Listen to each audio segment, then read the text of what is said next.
د کابل د پغمان په ولسوالۍ کې د ګیلاس میوې لوی باغ دی. د دې باغ مسؤلین وایي چې د تیرو کلونو په پرتله یې سږ کال د ګیلاس میوې حاصلات څو چنده زیات شوي دي او ښه ګټه یې ورته کړې ده. انشاءالله سږ کال حاصلات ډېر ښه دي او ډېر ښه حاصلات ورکوي او ډېره ښه ښکلې میوه ده.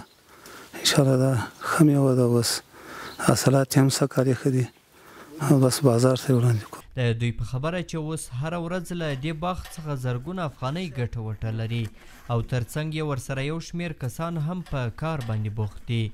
دغه بزګران وایي ګیلاس میوه په دې وروستیو کلونو کې په افغانستان کې زیاته شوې ده او اوس مهال ډیری بزګر د دې میوې د کرلو لپاره هڅې کوي او کال په کال باندې په هیواد کې نوي باغونه ایښودل کیږي.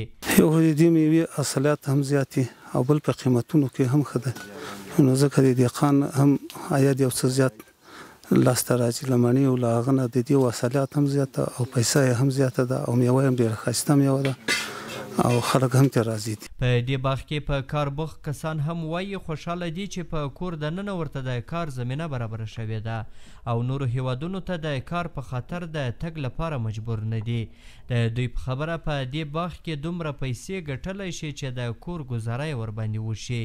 خو والله ډېر خوشحاله یو په دې چې موږ خپل هیواد کې په خپله کار پیدا کیږي او بل دې ته مونږ نه مجبوره کیږو چې مونږ بل هیواد ته لاړ شو. که دغلته مونږ ته مثال 200 یا 1.5 یا 2.5 روپۍ هم راکړي مونږ د بل هیواد په ډالرو باندې نه ورکوو او نه غواړو چې د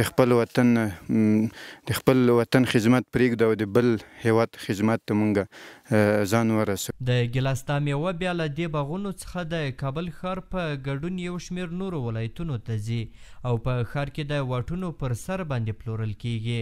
د ګیلاس میوې دغه پلورونکي وایي خلک یې ډېره خوښوي او کارونه یې په ښه ډول سره روان دي.